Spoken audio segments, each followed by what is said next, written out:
Čaute, Riknavský. To sme my, vaši jediní skutoční priatelia. Ktorí chodia na prechádzky, kedy chcú a k vám, kedy chcú. A spôsobujú chaos, veľký chaos a oblajú dieťa Coca-Colou. Takže, Riknavský. Ideme si tu Počkaj. zabrať. Nečakali sme, že sa dostanete až sem. Je z toho smaku. A preto by sme vás chceli teda na to pripiť, Marečku, pripijeme. Ženské si prikývnú, áno, na vaše zdravie, na zdravie žien a mužov. No.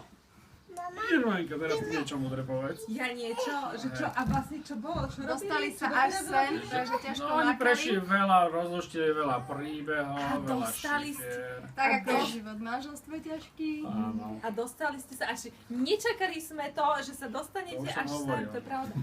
Áno, však to My je pijeme a pravda. ty opakuješ. Opakovane Matka múdrosti, poďme ďalej. No a nakoľko vaša cesta bola strastiplná po celom tom Slovensku? No, ďalej. Teraz ty. Vzhľadom na to, že ste, ako už tu bolo povedané, ja to zopakujem, lebo ja som pil, ja môžem. Prešli ste celé Slovensko, polovičku Slovenska, ponamáhali ste si mozgové závity, hľadali ste šťastie, ale prezradíme vám jednu vec. Toto je predposledná štácia a šťastie, ktoré hľadáte, nájdete doma. Takže kto hľadá, ten nájde. Pozrite sa okolo seba. Hľadajte A hľadajte. všade, pod stolom. Za stolom. Pod gaučom, pod parketami.